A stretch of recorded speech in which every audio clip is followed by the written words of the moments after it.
আসসালামু আলাইকুম ওয়া রাহমাতুল্লাহি ওয়া বারাকাতুহু। ইন্নাল হামদালিল্লাহি তাআলা নাহমাদুহু ওয়া নাস্তাঈনুহু ওয়া নাস্তাগফিরুহু ওয়া নু'মিনু বিহি ওয়া নাতাওয়াক্কালু আলাইহি ওয়া নাউযু বিল্লাহি মিন শুরুরি আনফুসিনা ওয়া মিন সাইয়্যাতি আ'মালিনা। মান ইয়াহদিল্লাহু ফালা মুদিল্লা লাহু ওয়া মান ইউদ্লিলহু ফালা হাদিয়া লাহু। ونشهد أن لا إله إلا الله وحده لا شريك له وأشهد أن سيدنا ومولانا محمدا عبده ورسوله. اللهم صل على محمد وعلى آل محمد كما صليت على إبراهيم وعلى آل إبراهيم إنك حميد مجيد. اللهم بارك على محمد وعلى آل محمد كما باركت على إبراهيم وعلى آل إبراهيم إنك حميد مجيد. أما بعد فأعوذ بالله من الشيطان الرجيم. بسم الله الرحمن الرحيم. قل إن كنتم تحبون الله فاتبعوني يحببكم الله يغفر لكم ذنوبكم الله غفور رحيم. ثم قال رسول الله صلى الله عليه وسلم كل أمتي يدخلون الجنة إلا من أبى. قيل ومن أبى يا رسول الله؟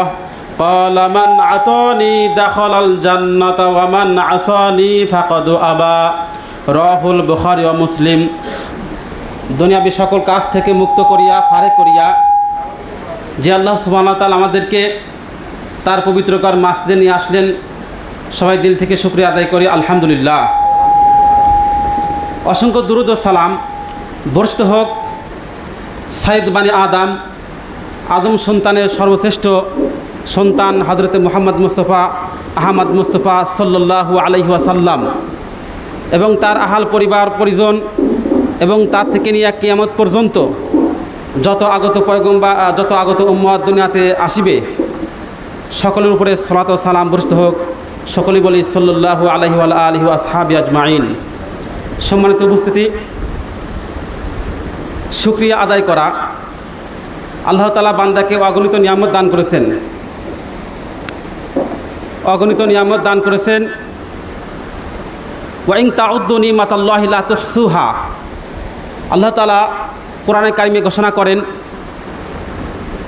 ওয়া ইন তাউদ্দু নিমাতাল্লাহ, পৃথিবীতে যত আল্লাহ নিয়ামত দান করেছেন সকল নিয়ামত যদি তাউদ্দু গণনা করা হয়, লা তুহসুহা, আদম সন্তানের ক্ষমতা নেই আল্লাহ তাআলার নিয়ামত গণনা করে শেষ করবে।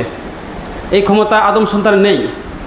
এই জন্য সম্মানিত উপস্থিতি, সর্বক্ষেত্রে সর্ব অবস্থায় সর্বস্থানে আল্লাহ তাআলার শুকরিয়া আদায় করা।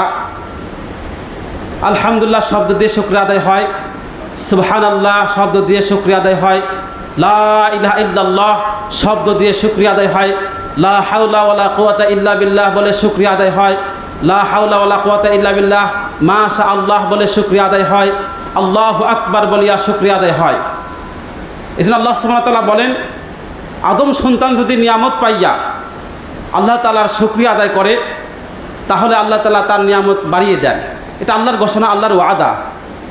আল্লাহ তাআলা আদম সন্তানকে যেই ওয়াদা দিয়েছেন, আল্লাহ সুবহানাহু ওয়া তাআলা আদম সন্তানকে যেই কথা বলেছেন, পৃথিবীর কোনো আদম সন্তান কোনো মানুষ নেই তার কথা সঠিক হতে পারে। মানুষ ভুলের ঊর্ধ্বে নয়, মানুষের ওয়াদা কখনো ঠিক থাকে কখনো ঠিক থাকে না, কিন্তু আল্লাহ সুবহানাহু ওয়া তাআলার ওয়াদা নাম্বারে নাম্বার, 1 by 1। যেখানে যে ওয়াদা দিয়েছেন আল্লাহ সুবহানাহু ওয়া তাআলা সেখানে তার ওয়াদা কার্যকর।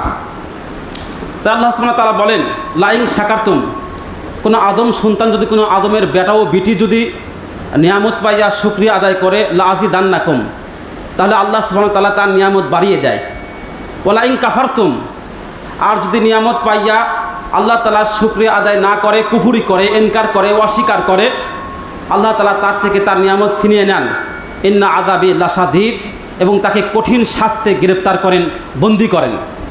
এজন্য সম্মানিত উপস্থিতি, আল্লাহ সুবহানাহু ওয়া তাআলার শাস্তি কত কঠোর হতে পারে, কত বড় হতে পারে। মুয়াজ্জিন যখন আজান দেয়, আল্লাহু আকবার বলে, আল্লাহু আকবার শব্দের অর্থ কি? আল্লাহু আকবার শব্দের অর্থ হলো আল্লাহ সবার থেকে বড়। তো সম্মানিত উপস্থিতি, একটি জিনিস সর্বদাই খেয়াল রাখবেন, পৃথিবীতে কোনো আদম সন্তানের শরীরে যত শক্তি, তার আঘাতও তত শক্তি হয়। যদি কোনো আদম সন্তানের শরীরে শক্তি বেশি হয়, তাহলে তার ঘুষি, তার থাপ্পড়, তার বক্সেন, এগুলো শক্ত হয়, শক্তি হয়। দুর্বল হলে দুর্বল। আর আল্লাহ সুবহানাহু ওয়া তাআলা খালিক কুল্লু শাই, পৃথিবীতে সকল জিনিসের সৃষ্টিকর্তা, স্রষ্টা, তাহলে তার ক্ষমতা, তার শক্তি কত হতে পারে, তার আযাব, তার শাস্তি কত ভয়ানক হতে পারে। তা আল্লাহ তাআলা বলেন যে ওয়ালাইন কাফারতুম, আদম সন্তানকে আমি যে নিয়ামত দান করেছি, সেই নিয়ামত পাইয়া যদি শুকরিয়া আদায় না করে, তার থেকে আমি তার নিয়ামত ছিনিয়ে নেই, ইন্না আযাবি লাশাদীদ, এবং তাকে আমি বিশাল থেকে বিশাল, কঠিন থেকে কঠিন, কঠোর থেকে কঠোর শাস্তিতে গ্রেফতার করি। এজন্য আদম সন্তান খুবই খেয়াল রাখবেন। আপনি জানতেন না আপনার দুইটি চোখ লাগবে, আল্লাহ সুবহানাহু ওয়া তাআলা আপনাকে চোখ দান করেছেন। আপনি জানতেন না আপনার হাত লাগবে, আল্লাহ সুবহানাহু ওয়া তাআলা আপনাকে হাত দান করেছেন। আপনি জানতেন না আপনার ব্রেন লাগবে, আল্লাহ সুবহানাহু ওয়া তাআলা আপনাকে ব্রেন দান করেছেন। আপনি জানতেন না আপনার পাও লাগবে, আল্লাহ সুবহানাহু ওয়া তাআলা আপনাকে পাও দান করেছেন। আপনি জানতেন না আপনার খোরাকের জন্য চাউলের দরকার, ধানের দরকার, দুধের দরকার, পানির দরকার, এটা আদম সন্তান জানতো না। কিন্তু আল্লাহ সুবহানাহু ওয়া তাআলা মেহেরবান করে, ইহসান করে, দয়া করে এই আদম সন্তানকে এই মূল্যবান নিয়ামত দান করেছেন। কিন্তু খুব আফসোস, দুঃখ, মানুষ নিয়ামত যখন তার সামনে বিদ্যমান থাকে, উপস্থিত থাকে, তার কদর, তার মান সে বোঝে না। আমি চোখের মর্যাদা এখন দিতে পারবো না, কেন? চোখ আমার এখন সামনে উপস্থিত রয়েছে, আমার সঙ্গে লেগে আছে। কিন্তু আদম সন্তান তো ওই সময় টের পায়, ওই সময় বুঝতে পারে যখন তার একটা চোখ নষ্ট হয়ে যায় বা উভয়টি চোখ যখন নষ্ট হয়ে যায়, তখন সে বুঝতে পারে চোখের কি মূল্য ছিল।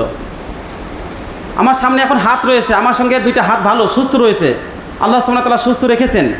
কিন্তু একটি হাত যদি নষ্ট হয়ে যায়, প্যারালাইজ হয়ে যদি দুইটা হাতই নষ্ট হয়ে যায়, তখন আদম সন্তান বুঝতে পারে হাতের কি কদর ছিল, কত মূল্য ছিল। প্রত্যেকটি নিয়ামত যখন আদম সন্তানের সামনে উপস্থিত থাকে, তখন সে নিয়ামতের মূল্যায়ন করে না, দাম দেয় না। কিন্তু যখন তার থেকে ওই নিয়ামত ছিনিয়ে চলে যায়, হারিয়ে যায়, তখন সে বুঝতে পারে সে নিয়ামতের কত কদর, কত মূল্য ছিল। এই জন্য সম্মানিত উপস্থিতি, প্রতিটি নিয়ামতকে মূল্যায়ন করা, সম্মান করা, আল্লাহ সুবহানাহু ওয়া তাআলার কাছে বেশিরভাগ শুকরিয়া আদায় করা এই জন্যই দরকার যে এই আদম সন্তানের কাছে সবচাইতে মূল্যবান হচ্ছে ঈমান। ঈমানের মতো এত জলিল কদর কোনো নিয়ামত পৃথিবীতে নেই। যার ঈমান নেই তার পৃথিবীতে ধ্বংস, আখিরাতেও ধ্বংস। আর যার ঈমান আছে, শিরিক এবং বিদআত মুক্ত যার ঈমান রয়েছে, সেই ব্যক্তি হচ্ছে সফল, সে হচ্ছে মুফলিহিন, সে হচ্ছে কামিয়াব, সফল। আল্লাহ সুবহানাহু ওয়া তাআলা সূরাতুল বাইয়িনার শেষের আয়াতে বলেছেন, ইন্নাল্লাযীনা আমানু ওয়া আমিলুস সালিহাত উলাইকা হুম খায়রুল বারিয়্যা। যে আদম সন্তান ঈমান আনে, ঈমান আনার সাথে সাথে ওয়া আমিলুস সালিহাত, সৎ আমল করে, ভালো আমল করে, সৎ আমল করে, রাসূল কারীম সাল্লাল্লাহু আলাইহি সাল্লামের পদ্ধতি অনুযায়ী আমল করে, সেটা আমলে সালেহ, সেটা হচ্ছে ভালো আমল, সেটা হচ্ছে সঠিক আমল। তো কোনো আদম সন্তান যদি ঈমান আনার সাথে সাথে সৎ আমল করে, উলাইকা হুম খায়রুল বারিয়্যা, সে হচ্ছে পৃথিবীর সবচাইতে, দুনিয়ার পৃথিবীর শ্রেষ্ঠ সন্তান, সবচাইতে দামি মানুষ, সবচাইতে উৎকৃষ্ট মানুষ। আর যদি ঈমান আনার পরে যদি আমল না থাকে, তাহলে তার ঈমানের অবস্থা কেমন? তার ঈমানের অবস্থা ওই রকম যে কোনো ব্যক্তি একটা বিল্ডিং দেবে, বিল্ডিং দেওয়ার পরে ছাদ দিল না, দেওয়াল দিল না, শুধু ফাউন্ডেশন করে রেখে দিল। তাহলে ফাউন্ডেশন করে রেখে দেওয়ার পরে ওই বিল্ডিং যেমন মূল্যহীন, ওই বিল্ডিংয়ের কোনো দাম নেই। তো কোনো আদম সন্তান ঈমান আনার পরে আমানতু বিল্লাহ ওয়া মালাইকাতিহি ওয়া কুতুবিহি ওয়া রুসুলিহি ওয়াল ইয়াউমিল আখির, ঈমানের রকম 6টি রয়েছে, 6টি বিষয় সে বিশ্বাস করে। কিন্তু আল্লাহ সুবহানাহু ওয়া তাআলা আরেকটা আদেশ করেছেন যে ওয়া আমিলুস সালিহাত, আর ইমালুস সালিহাত, ভালো আমল করতে হবে। ঈমান আনার সাথে সাথে আমার যে আদেশ আছে, আমার যে নিষেধ আছে, সেটাকে মেনে চলতে হবে। এইটা যদি থাকে, তাহলে একটা ফাউন্ডেশনের সঙ্গে যদি দেওয়াল দেওয়া হয়, ছাদ দেওয়া হয়, জানালা দরজা লাগানো হয়, ওই বিল্ডিং তখন মূল্যবান হয়ে যায়, ওই ফাউন্ডেশন কাজে আসে। তো ঈমান আনার সাথে সাথে যদি কোনো আদম সন্তান ভালো আমল না করে, সৎ আমল না করে তাহলে তার ঈমান হচ্ছে ওই ফাউন্ডেশন ছাদহীন দেওয়ালহীন ফাউন্ডেশনের ন্যায়। ঈমান আছে কিন্তু আমলের সলেহ নেই, তাহলে ওই ঈমানের কোনো মূল্য নেই। দুই নম্বর বিষয় হলো ঈমান আনার সাথে সাথে সহি আকীদা। রাসূল কারীম সাল্লাল্লাহু আলাইহি ওয়াসাল্লাম সাহাবায়ে কিরাম রাদিয়াল্লাহু তাআলা আনহু যেই সহি আকীদা শিক্ষা লাভ করেছেন, এরকম সহি আকীদা যদি না থাকে তাহলে আপনার ঈমান কোনো কাজে আসবে না। আপনি যত আমল করেন সকল আমল আল্লাহ তাআলার দরবারে কবুল হওয়ার জন্য মৌলিকভাবে 3টা শর্ত থাকতে হবে। 1 নম্বর শর্ত তাওহীদ থাকতে হবে, তাওহীদ, শিরিক মুক্ত কুফর মুক্ত তাওহীদ থাকতে হবে। 2 ইত্তেবা রাসূল, রাসূল কারীম সাল্লাল্লাহু আলাইহি ওয়াসাল্লামের প্রত্যেকটি ইবাদতে রাসূল কারীম সাল্লাল্লাহু আলাইহি ওয়াসাল্লামের অনুসরণ থাকতে হবে, তার পদ্ধতি থাকতে হবে। 3 ইখলাস, যত ইবাদত করবেন, যত কাজ করবেন, যত আমল করবেন, সব আমল হতে হবে ইখলাস, একনিষ্ঠতার সাথে। আপনার আমল আছে তাওহীদ নাই, ওই ইবাদত কবুল হবে না। আপনার ইবাদত রয়েছে রাসূল কারীম সাল্লাল্লাহু আলাইহি ওয়াসাল্লামের সুন্নাত নাই, ইবাদত কবুল হবে না। আপনার ইবাদত রয়েছে, আমল রয়েছে, ইখলাস নাই, ওটা বেকার, ওটা অনার্থক, ওটা ওয়াকেজ, কাজে আসবে না। সূরাতুল মাউন দেখবেন, সূরাতুল মাউন আল্লাহ সুবহানাহু ওয়া তাআলা বলেন যে মুসল্লি নামাজি ব্যক্তি নামাজ পড়ে তারপরও সে ওয়াইল নামক জাহান্নামে যাবে। আল্লাহ সুবহানাহু ওয়া তাআলা বলেন ফাওয়াইলুল লিল মুসাল্লিন, ওয়াইল নামক জাহান্নাম তো ওই সকল নামাজি ব্যক্তিদের জন্য আল্লাযীনা হুম আন সলাতিহিম সাহুন, যারা তাদের সালাত সম্পর্কে বেখবর, গাফলাত, উদাসীন, অলস। নামাজ সম্পর্কে ওয়াকিফ হাল, নামাজ সম্পর্কে তার সালাত সম্পর্কে পরিপূর্ণ মাসআলা, পরিপূর্ণ রাসূল কারীম সাল্লাল্লাহু আলাইহি ওয়াসাল্লামের পদ্ধতি অনুযায়ী সালাত সে আদায় করে না, তাদের জন্য রয়েছে ওয়াইল নামক জাহান্নাম। আল্লাযীনা হুম ইউরাউন, এবং যারা লৌকিকতা আছে তাদের মধ্যে, যারা লোক দেখানো সালাত আদায় করে, তাদের জন্য রয়েছে ওয়াইল নামক জাহান্নাম। মানে ইখলাস না থাকার কারণে, একনিষ্ঠতা না থাকার কারণে সে নামাজি হওয়ার পরেও সে আসহাবুন নার, আসহাবুল ওয়াইল, ওয়াইল নামক জাহান্নামের অধিবাসী হয়ে যাবে। তো সম্মানিত উপস্থিতি, এই জন্য সকল ইবাদত আল্লাহ তাআলার দরবারে কবুল হতে হলে 3টা শর্ত লাগবে: তাওহীদ, রাসূল কারীম সাল্লাল্লাহু আলাইহি ওয়াসাল্লামের পদ্ধতি এবং ইখলাস, একনিষ্ঠতা। এই 3টা যদি আপনার মধ্যে থাকে তাহলে আপনার ইবাদত, আপনার আমল আল্লাহর দরবারে কবুল, অন্যথায় না, কবুল হবে না। যত চেষ্টা করেন, হুজুর যত বড় হোক, জুব্বা যত বড় হোক, বাবরি যত বড় হোক, দাড়ি যত বড় হোক, পাগড়ি যত বড় হোক, যদি রাসূল কারীম সাল্লাল্লাহু আলাইহি ওয়াসাল্লামের পদ্ধতি না থাকে তার ইবাদত বাতিল, বাতিল, বাতিল। সূরাতুল মুহাম্মদ আল্লাহ সুবহানাহু ওয়া তাআলা বলেন ইয়া আইয়ুহাল্লাযীনা আমানু আতিউল্লাহ ওয়া আতির রাসূল ওয়া লা তুবতিলু আমালাকুম, হে পৃথিবীর নর ও নারী মুমিনগণ তোমরা শোনো, আতিউল্লাহ তোমরা আল্লাহ তাআলা আনুগত্য করো, ওয়া আতির রাসূল এবং রাসূল কারীম সাল্লাল্লাহু আলাইহি ওয়াসাল্লামের আনুগত্য করো, ওয়া লা তুবতিলু আমালাকুম, তোমাদের আমলকে বাতিল করিও না, তোমাদের আমলকে ধ্বংস করিও না। আয়াতের অনুবাদ ব্যাখ্যা আমি বুঝতে পারলাম না। প্রথম অবস্থায় আল্লাহ সুবহানাহু ওয়া তাআলা বলতেছেন ইয়া আইয়ুহাল্লাযীনা আমানু, হে পৃথিবীর নর ও নারী, মুসলিম মুমিন ও নর ও নারী, আল্লাহ তাআলা প্রত্যেকটি মুমিন পুরুষ এবং নারীকে বলতেছেন আতিউল্লাহ, আল্লাহ সুবহানাহু ওয়া তাআলা যেই বিধান তোমাকে দান করেছেন তার আনুগত্য করো, সেটাকে পালন করো। ও আতির রাসূল, আল্লাহ সুবহানাহু ওয়া তাআলা যেই বিধান পৃথিবীতে নাজিল করেছেন, সেই বিধান, সেই আমল রাসূল কারীম সাল্লাল্লাহু আলাইহি ওয়াসাল্লামের যেই পদ্ধতি অনুযায়ী আমল করেছেন সেই পদ্ধতি অনুযায়ী আমল করো। ওয়ালা তুবতিলু আমালাকুম, যদি আল্লাহর আনুগত্য, রাসূল কারীম সাল্লাল্লাহু আলাইহি ওয়াসাল্লামের আনুগত্য না থাকে তাহলে তোমার আমল বাতিল, প্রত্যাখ্যান, বাতিল, বাতিল, বাতিল। সূরাতুল মুহাম্মদ খুলে দেখবেন, আল্লাহ সুবহানাহু ওয়া তাআলা বলেছেন। এজন্য সম্মানিত উপস্থিতি, আল্লাহ তাআলার বিধান আদায় করতে হলে রাসূল কারীম সাল্লাল্লাহু আলাইহি ওয়াসাল্লামের পদ্ধতি থাকতে হবে। সূরাতুল আল ইমরান আয়াত নাম্বার 31, আজকের আমার পবিত্র জুমার আলোচ্য বিষয় হচ্ছে আল্লাহ তাআলার ভালোবাসা। আল্লাহ তাআলার ভালোবাসা, এটা হচ্ছে আমার আলোচ্য বিষয়। এই আলোচ্য বিষয় সূরাতুল আল ইমরান আয়াত নাম্বার 31, সকলে খুলে দেখবেন।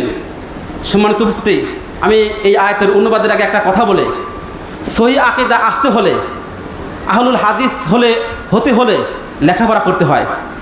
লেখাপড়া ছাড়া কেউ সহি আকীদা আসতে পারে না, লেখাপড়া ছাড়া কেউ আহলুল হাদিস হতে পারে না। আহলে হাদিস হতে হলে, সহি আকীদায় আসতে হলে কি হতে হবে?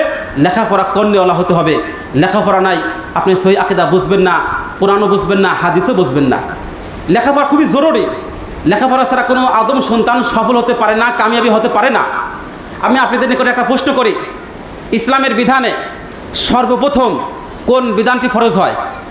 সালাত, যাকাত, সিয়াম, হজ, জিহাদ, সাদাকাত, কোনটা ফরজ হয়?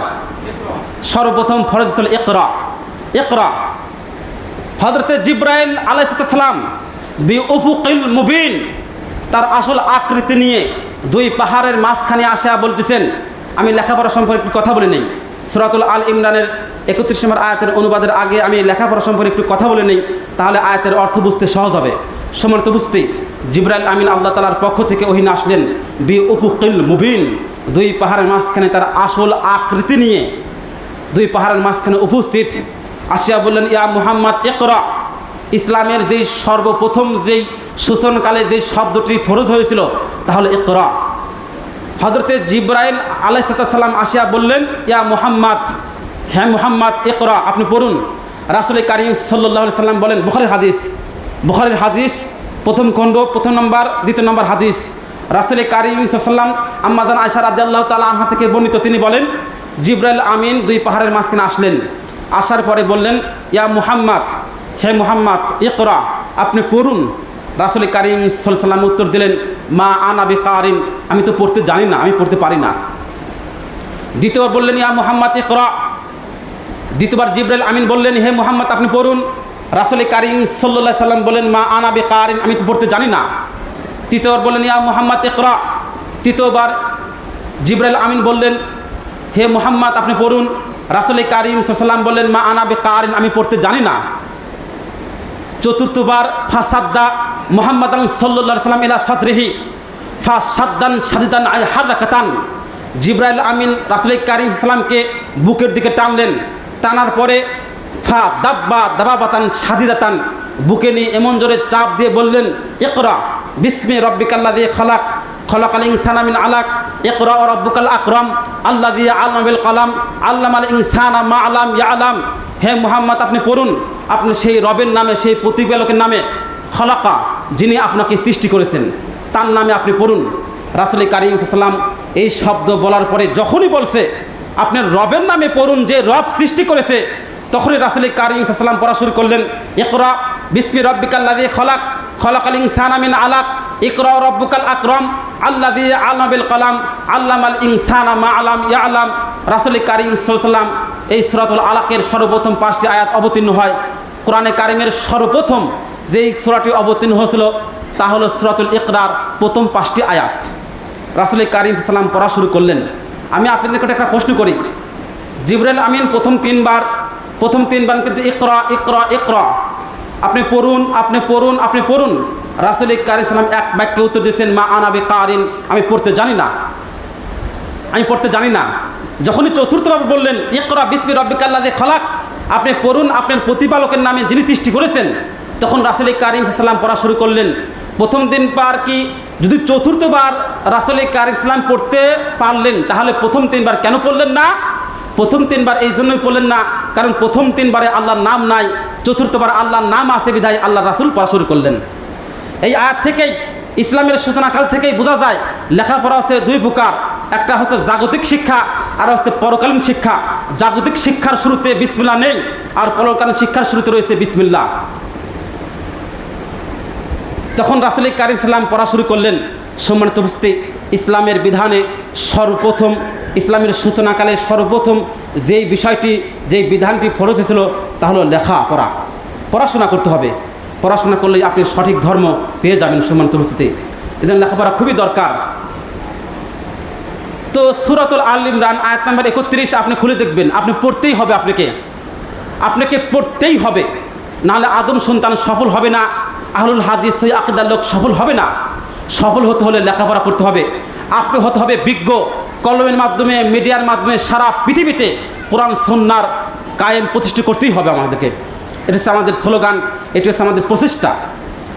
সম্মানিত উপস্থিতি, সূরাতুল আল ইমরান যেটা বলতেছিলাম, আয়াত নাম্বার 31 আল্লাহ তাআলা বলছেন, আপনি পৃথিবীর সকল আদম সন্তানকে প্রশ্ন করবেন, জিজ্ঞাসা করবেন যে আল্লাহ সুবহানাহু ওয়া তাআলা আদম সন্তানকে এত নিয়ামত দান করেছেন, এত নিয়ামত দান করেছেন, এত নিয়ামত দান করেছেন, তাদেরকে জিজ্ঞাসা করেন যে এই রব তোমাদেরকে এত নিয়ামত দান করেছেন, সেই রব কি সেই রবকে, সেই আল্লাহকে তোমরা কি সবাই ভালোবাসো? রাসূল কারীম সাল্লামকে এই কথা আল্লাহ তাআলা শিক্ষা দিচ্ছেন। তো রাসূল কারীম সাল্লামের পক্ষ থেকে তিনি বিদায় নিয়েছেন, পৃথিবীতে নেই। তার পক্ষ থেকে আমি আমার সামনে যত মানুষ উপস্থিত রয়েছেন, অনেক মানুষ উপস্থিত রয়েছেন, আমি আপনাদের কাছে একটা প্রশ্ন করি যে আল্লাহ সুবহানাহু ওয়া তাআলা যে রব আপনাদেরকে এত নিয়ামত দান করেছেন, আপনি জানতেন না আপনার চোখ লাগবে, আল্লাহ সুবহানাহু ওয়া তাআলা আপনাকে চোখ দান করেছেন। আপনি জানতেন না আপনার ব্রেন লাগবে, আপনি জানতেন আপনার পাও লাগবে, আপনি জানতেন না আমার হৃদয় লাগবে, আপনি জানতেন না ব্রেন লাগবে, আপনি জানতেন না কর্ণ লাগবে, আপনি জানতেন না নাক লাগবে, আপনি জানতেন না পৃথিবীতে বাতাস, হাওয়া, পানি সব কিছুই এই আদম সন্তানের জন্য লাগবে, আর সব কিছু সেই রব দান করেছেন। আপনারা কি সেই রবকে ভালোবাসেন না? বলেন, সবাই ভালোবাসেন? মাশাআল্লাহ, সবাই ভালোবাসেন। তো সবাই যাতে ভালোবাসেন, আপনাদের দাবি, আপনাদের স্লোগান, আপনাদের মিছিল যে আমাদের রব, আমাদের প্রভু, আমাদের খোদা, আমাদের আল্লাহকে আমরা ভালোবাসি, এটা আপনাদের দাবি। এই আয়াতের অনুবাদ করার আমি আগে একটা প্রশ্ন করি। আপনারা আল্লাহ তাআলার দরবারে, আল্লাহ তাআলার মাসজিদে সবাই সেজে গুজে এসেছেন সুন্দরভাবে, মাশাআল্লাহ, আল্লাহর দরবারে হাজরা দিয়েছেন, আল্লাহকে একটু পরে সিজদা দিবেন, সবাই সেজে গুজে সুন্দর পোশাক পরিধান করে আল্লাহ তাআলার খেদমতে, আল্লাহ তাআলার সিজদায়, আল্লাহ তাআলার ইবাদতে সবাই মশগুল, সবাই উপস্থিত হয়েছেন, মাশাআল্লাহ। তো আল্লাহকে সবাই তো ভালোবাসেন। তো এই কথা বলার আগে আমি একটা উদাহরণ পেশ করি। কোনো চাষা বা কোনো কৃষক যদি সেজে গুজে বর সেজে রাস্তায় বের হওয়ার পরে একজন লোক জিজ্ঞাসা করতেছে, ভাই তুমি বর সেজে গুজে কোথায় যাচ্ছ? তখন ওই চাষা বা ওই কৃষক বলতেছে, আমি রাজার মেয়েকে বিয়ে করতে যাচ্ছি, আমি রাজার মেয়েকে বিয়ে করতে যাচ্ছি। আর একজন প্রশ্ন করলো যে তুমি রাজার মেয়েকে বিয়ে করতে যাচ্ছ কেন? সে বলতেছে যে আমি রাজার মেয়েকে অত্যন্ত ভালোবাসি, আমি রাজার মেয়েকে খুবই ভালোবাসি, এই জন্য সেজে গুজে আমি তাকে বিয়ে করতে যাচ্ছি। তো আরেকজন প্রশ্ন করতেছে যে তুমি যে রাজার মেয়েকে ভালোবাসো, এই জন্য বিয়ে করতে যাচ্ছ, তোমার দাবি হচ্ছে রাজার মেয়েকে ভালোবাসা, কিন্তু সে রাজার মেয়ে কি তোমাকে ভালোবাসে? সেই রাজার মেয়ে কি তোমাকে ভালোবাসে? তোমার দাবি, তোমার স্লোগান যে আমি রাজার মেয়েকে খুবই ভালোবাসি, এই জন্য আমি তাকে বিয়ে করার জন্য যাচ্ছি, কিন্তু রাজার মেয়ে কি তোমাকে ভালোবাসে? তো হে আদম সন্তান, হে সম্মানিত উপস্থিতি, আপনাদের দাবি, আপনাদের স্লোগান, আমি প্রশ্ন করলাম যে আপনাদের রব, আপনাদের আল্লাহ, তাকে কি খুব ভালোবাসেন? আপনারা সবাই এক বাক্যে সবাই স্লোগান দিলেন, হ্যাঁ অবশ্যই আমাদের প্রতিপালক, আমাদের রবকে আমরা ভালোবাসি, কিন্তু সে রব কি আপনাদেরকে ভালোবাসে? সে রব কি আপনাদেরকে ভালোবাসে? এই কথাই আল্লাহ তাআলা সূরাতুল আল ইমরান আয়াত নাম্বার ৩১ বলতেছেন, কুল, হে রাসূল কারীম সাল্লাল্লাহু আলাইহি সাল্লাম, আপনি জিজ্ঞাসা করেন না, আপনি প্রত্যেকেই জিজ্ঞাসা করেন, ইন কুনতুম তুহিব্বুনাল্লাহ, যদি পৃথিবীর সকল আদম সন্তান এই দাবি করে যে আমাদের রবকে, আমাদের প্রভুকে, আমাদের খোদাকে, আমাদের আল্লাহকে আমরা ভালোবাসি, ফাত্তাবিউনি, সেজন্য হে মুহাম্মদ সাল্লাল্লাহু আলাইহি সাল্লাম, সেজন্য অবশ্যই আপনাকে ভালোবাসে, সেজন্য অবশ্যই আপনাকে আনুগত্য করে, অনুসরণ করে। তাহলে ইউহিব্বুকুমুল্লাহ, যখনই আদম সন্তান এই দাবি করবে যে আমি আমাদের প্রভুকে ভালোবাসি, এই দাবি করবে, ফাত্তাবিউনি, সেজন্য সে আদম সন্তান যেন আপনার আনুগত্য করে, আপনার অনুসরণ করে, ইউহিব্বুকুমুল্লাহ, তাহলে আমি আল্লাহ তাআলা তাকে ভালোবাসবো, আমি আল্লাহ তাআলা তাকে ভালোবাসবো। শুধু কি ভালোবাসবো না, ওয়াগফির লাকুম যুনুবাকুম, তার জীবনে অন্যায়, অবিচার, জুলুম, অত্যাচার, পাপাচার, পাপিষ্ঠতা, যত অন্যায় ভুল ত্রুটি আছে, আমি আল্লাহ সুবহানাহু ওয়া তাআলা সব ক্ষমা করে দেব, সব মাফ করে দেব। আল্লাহু গফুর রহিম, আল্লাহ হচ্ছেন অত্যন্ত দয়ালু, অত্যন্ত ক্ষমাশীল। এদের সম্মানিত উপস্থিতি, আপনি সালাত আদায় করতেছেন কোন পদ্ধতিতে, আপনি সিয়াম পালন করতেছেন কোন পদ্ধতিতে, আপনি পেশাব পায়খানা করতেছেন কোন পদ্ধতিতে, আপনি জিকির করছেন কোন পদ্ধতিতে, আপনি সিয়াম, জাকাত, হজ, জিহাদ করতেছেন কোন পদ্ধতিতে, আপনি আন্দোলন করতেছেন কোন পদ্ধতিতে, সকল পদ্ধতি যদি রাসূল কারীম সাল্লাল্লাহু আলাইহি ওয়াসাল্লাম, সাহাবায়ে কেরাম অনুযায়ী না হয়ে থাকে, তাহলে আপনার ইবাদত বাতিল, আপনার ইবাদত প্রত্যাখ্যান, আপনার ইবাদত আল্লাহ তাআলার দরবারে কবুল হবে না। হযরত আবু মুসা আশআরী রাদিয়াল্লাহু তাআলা আনহু বলেন, তাফতারিকু উম্মতি আলা 73 মিল্লাহ কুল্লুহুম ফিন্নার ইল্লা মিল্লাতা ওয়াহিদা। ক্বালু মান হিয়া ইয়া রাসূলুল্লাহ? ক্বালা মা আনা আলাইহি ওয়া আসহাবি। রাহু মুওয়াত্তা মালিক, হাদিস নাম্বার 89। রাসূল কারীম সাল্লাল্লাহু আলাইহি ওয়াসাল্লাম বলেন, তাফতারিকু বিভক্ত হয়ে যাবে, তাফতারিকু বিভক্ত হয়ে যাবে উম্মতি, আমি মুহাম্মদ সাল্লাল্লাহু আলাইহি ওয়াসাল্লামের উম্মত বিভক্ত হয়ে যাবে, দলে দলে বিভক্ত হয়ে যাবে।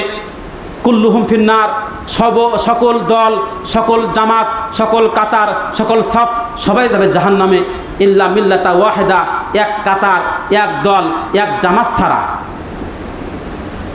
আপনাদের ব্রেনটা একটা প্রশ্ন আসছে যে রাসূল কারীম সাল্লাল্লাহু আলাইহি ওয়াসাল্লাম বলতেছেন যে আমার উম্মত বিভক্ত হয়ে যাবে আলা 73 মিল্লাহ, 72 কাতারে বিভক্ত হয়ে যাবে, না 73 কাতারে বিভক্ত হয়ে যাবে, 73 কাতারে 73 মিল্লাহ, 73 কাতারে বিভক্ত হয়ে যাবে। কুল্লুহুম ফিন্নার, সকলে যাবে জাহান্নামে, সকলে যাবে জাহান্নামে, সকলে যাবে জাহান্নামে, ইল্লা মিল্লাতা ওয়াহিদা, এক দল ছাড়া, এক জামাত ছাড়া। আপনাদের ব্রেনটা একটা প্রশ্ন আসছে, সে এক জামাত কারা, সে এক দল কারা? এই প্রশ্ন আজ হইতে 1445 বছর আগে সাহাবায়ে কেরামের সামনে যখন রাসূল কারীম সাল্লাল্লাহু আলাইহি ওয়াসাল্লাম এই হাদিস পেশ করলেন, তখন সাহাবায়ে কেরামের ঠিক আপনাদের মতোই একটা ব্রেনটে প্রশ্ন আসলো, ইল্লা মিল্লাতা ওয়াহিদা, এক দল ছাড়া 72 কাতারে যাবে জাহান্নামে। ক্বালু মান হিয়া ইয়া রাসূলুল্লাহ? তৎক্ষণাৎ তখনই রাসূল কারীম সাল্লাল্লাহু আলাইহি ওয়াসাল্লামকে সাহাবায়ে কেরাম প্রশ্ন করলেন, ইয়া রাসূলুল্লাহ, সেই এক দল, সেই এক কাতার, সেই এক জামাত কারা? যারা জান্নাতের অধিবাসী হবে, যারা জান্নাতে যাবে, তারা কারা? রাসূল কারীম সাল্লাল্লাহু আলাইহি ওয়াসাল্লাম উত্তর দিলেন, মা আনা আলাইহি ওয়া আসহাবি, আমি মুহাম্মদ সাল্লাল্লাহু আলাইহি ওয়াসাল্লাম, আমার সাহাবায়ে কিরাম যেই মত, যেই থিওরি, যে মতবাদের উপর থাকবে, আমার কোনো উম্মত যদি আমার তরিকা, আমার সাহাবায়ে কেরামের তরিকা অনুযায়ী চলে, তারাই যাবে জান্নাতে, তারাই হচ্ছে নাজাতপ্রাপ্ত দল, মুক্তিপ্রাপ্ত দল।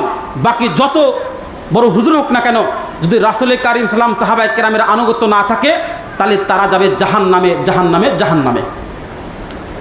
আবু মুসা আশআরী রাদিয়াল্লাহু তাআলা থেকে হাদিস বর্ণিত রয়েছে মুওয়াত্তা মালিক, হাদিস নাম্বার 89। এই জন্য সম্মানিত উপস্থিতি, প্রতিটি ক্ষেত্রে, প্রতিটি অবস্থায় আপনি ফলো করবেন রাসূল কারীম সাল্লাল্লাহু আলাইহি ওয়াসাল্লাম এবং সাহাবায়ে কেরামের পদাঙ্ক অনুসরণ করে চলতে হবে। এই জন্য আল্লাহ সুবহানাহু ওয়া তাআলা বলেছেন যে ফাসআলু আহলা যিকরা ইন কুনতুম লা তা'লামুনা বিল বাইয়িনাতি ওয়াজ জুবুর। পৃথিবীর অজানা মানুষেরা, যারা জানো না, জান্নাওয়ালাদের কাছ থেকে জিজ্ঞাসা করে নাও, বিল বাইয়িনাতি ওয়াজ জুবুর, প্রমাণ সহকারে, দলিল সহকারে। প্রমাণ এবং দলিলবিহীন কোনো আমল কবুল হবে না। এবং যত বিষয়, যত আমল করবেন, সমস্ত আমল যদি আপনি না জানেন, জান্নাওয়ালাদের কাছ থেকে জিজ্ঞাসা করে নেবেন যে এটা কোথায়, কোরআনের কত নম্বর আয়াত এবং সহিহ বিশুদ্ধ হাদিসে কোথায় আছে, আমাকে দেখাও, তাহলে মানব। আর যদি অন্য কোনো প্রমাণ দেখায়, নো নো, মানা যাবে না। আল্লাহ তাআলা আমাদেরকে উক্ত খুতবা বুঝ এবং সেই অনুপাতে আমল করার তৌফিক দান করুন, আমিন।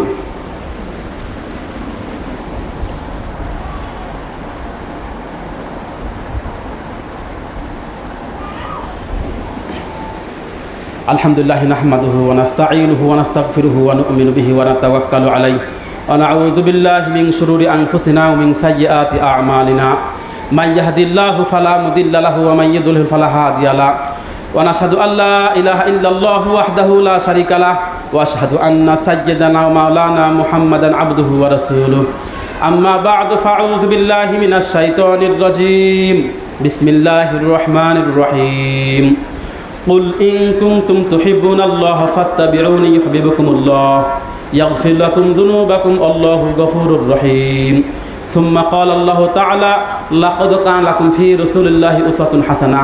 وقال أيضا في سورة محمد يا أيها الذين آمنوا أطيعوا الله وأطيعوا الرسول ولا تبطلوا أعمالكم. اللهم إني أعوذ بك من البراس والجنون والجزام من سيء الأسقام. اللهم إني أعوذ بك من البراس والجنون والجزام من سيء الأسقام. اللهم إني أعوذ بك من الهم والحزن وأعوذ بك من العجز والكسل وأعوذ بك من البخل والجبن وأعوذ بك من غلبة الدين وقهر الرجال. يا حي يا قيوم برحمتك نستغيث. يا حي يا قيوم برحمتك نستغيث. اللهم مالك الملك تؤتي الملك من تشاء وتنزع الملك ممن تشاء وتعز من تشاء وتذل من تشاء بيدك الخير إنك على كل شيء قدير. تولج الليل في النهار وتولج النهار في الليل তুখরিজুল হাইয়্য মিনাল মাইয়্যিত ওয়া তুখরিজুল মাইয়্যিতা মিনাল হাইয়্য ওয়া তারযুকু মান তাশাউ বিগাইরি হিসাব সুবহানাকাল্লাহুম্মা ওয়া বিহামদিকা আশহাদু আল্লা ইলাহা ইল্লা আনতা আস্তাগফিরুকা ওয়া আতুবু ইলাইক সাউফি সুফাকুম ফাতাদিলু আশুদুল খিলালি। সবাই দাঁড়িয়ে কথা সোজা করি।